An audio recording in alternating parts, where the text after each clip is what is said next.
Hello दोस्त। Railway ने group D की परीक्षा में विद्यार्थी से कमाई किया 418 करोड़ यानी 4 अरब 18 करोड़ रुपए। कैसा लगेगा सवाल? लगेगा विद्यार्थी लूट गए और रेलवे लूट रहा है। हालांकि सबसे बड़ी इशू है 4 साल रिजल्ट नहीं आया जिसको पहले देना था।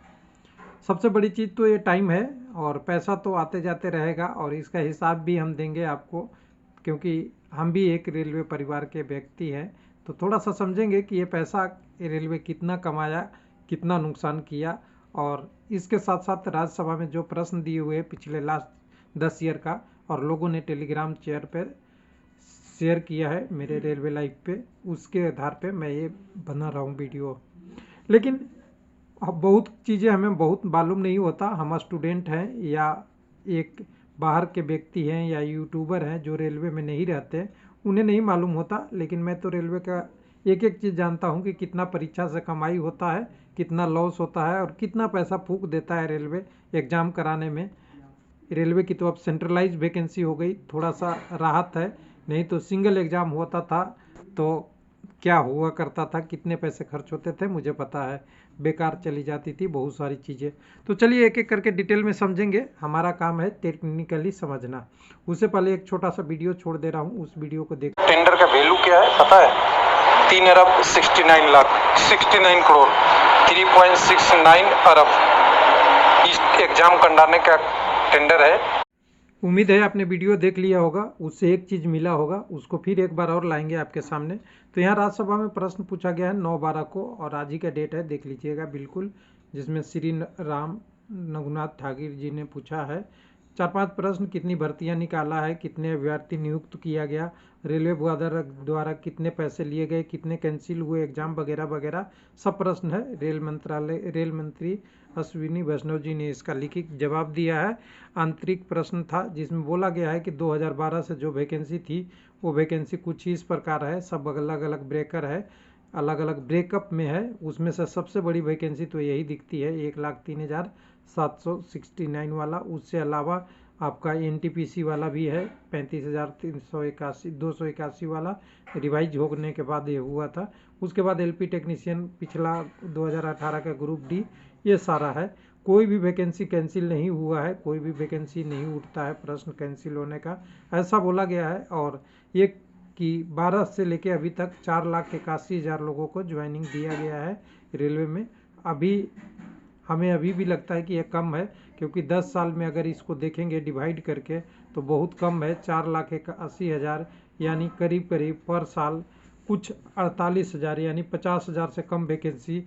और 48,000 तो करीब करीब रेलवे में रिटायर करते हैं पर ईयर। हो सकता है 30,000 35,000 40,000 हो। तो रोज़गार बहुत ज़्यादा बढ़ा नहीं है, लेकिन चलिए रेलवे एक रोज़गार देता है क्षेत्र, उसके बारे में है। उसके बाद अपना जो वीडियो का मेन टॉपिक है उसके आते हैं कि कितने पैसे एग्ज़ाम के लिए लिया 18 से। तो ये 18 से क्या हुआ था कि पैसे एग्ज़ाम फी को बढ़ा के 500 कुछ किया गया था, उसके कारण है यहाँ पे। तो बताया गया है ग्रुप डी में 418 करोड़ यानी 4 अरब 18 करोड़ रुपए लिए गए हैं विद्यार्थी से। लेकिन इसमें एक चीज़ और बताया है रेलवे ने कि इसमें से जो नॉर्मल कैंडिडेट और ओबीसी के कैंडिडेट हैं, यूआर और ईडब्ल्यूएस वाले, उनसे 500 तो लेते हैं, लेकिन जो एग्ज़ाम दे देता है उनको 400 रुपये लौटा देते हैं। उसी तरह जो और सब कैंडिडेट हैं वर्गों के लिए, जो आर्थिक रूप से महिलाओं, भूतपूर्व सैनिक वगैरह, एससी एसटी कैंडिडेट, उनसे 250 तो लेते हैं शुल्क के रूप में, लेकिन उसमें से भी काट के फिर बाकी पैसे वापस कर दिए जाते हैं। यानी एग्ज़ाम फीस को कम कर दिया गया है, ऐसा इनका कहना है। लेकिन ये 418 करोड़ रुपए है, ये टोटल 418 करोड़ दिख रहे हैं, वो 500 रुपये और फुल फी के हिसाब से है। इसमें से वापस करने के बाद इसका मतलब आप मान लीजिए अटेंडेंस जितनी होती है, जो अटेंडेंस तो नहीं दिया वो रेलवे के पास पैसा रह जाएगा। यानी मान लीजिए कि 60% अटेंडेंस हुआ तो 40% कैंडिडेट का फुल पैसा रेलवे के पास, और जो 60% कैंडिडेट पेपर दिए उनका पैसा का 1/5 यानी 1/5 पैसा रेलवे के पास रहेगा।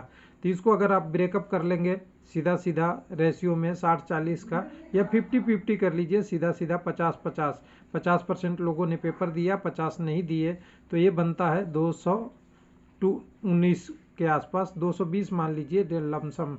220 में से जो परीक्षा देने वाले 225 करोड़ तो रेलवे के पास डायरेक्ट गया, 220 जो कैंडिडेट पेपर दिए इनको तो बाकी लौट गया, यानी उसका 1/5 करेंगे तो करीब करीब 1/5 में अगर सिंपल से फार्मूला लगाएंगे, ज़्यादा कोई मैथमेटिक्स नहीं लगाएंगे, तो 5 का 20 होता है, यानी करीब करीब कह सकते हैं 40 से 50 करोड़ के आसपास रेलवे के पास आएगा। यानी टोटल बोले तो 220 और 50 यानी 270 करोड़ रुपए करीब करीब रेलवे के पास रह जाएंगे, या इससे कम आसपास में भी रह सकते हैं।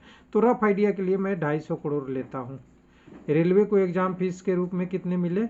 250 करोड़ रुपए। और 10 सेकंड का आपने वीडियो देखा था, अब वहीं से शुरू करते हैं कैलकुलेशन।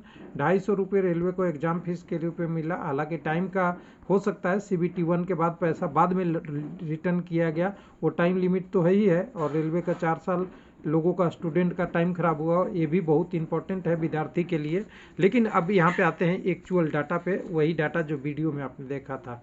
इस डाटा के हिसाब से अगर कहें 1 मिनट मैं इस डाटा में थोड़ा सा आपके लिए थोड़ा हेल्प कर दूँ, इसको सही से मैं करेक्ट करने के लिए। हाँ, यहाँ पे जो एग्ज़ाम का टेंडर था ग्रुप डी के लिए, जिसकी बीड ओपन 6/5/2022 को टेंडर ओपन हुआ था, उसके लिए 3.69 करोड़ रुपए, या इसको और दूसरे तरीके में कह सकते हैं 3.69 अरब रुपए एग्जाम कंडक्टिंग एजेंसी को टेंडर का वैल्यू दिया गया था, एक्सक्लूसिव ऑफ GST के साथ।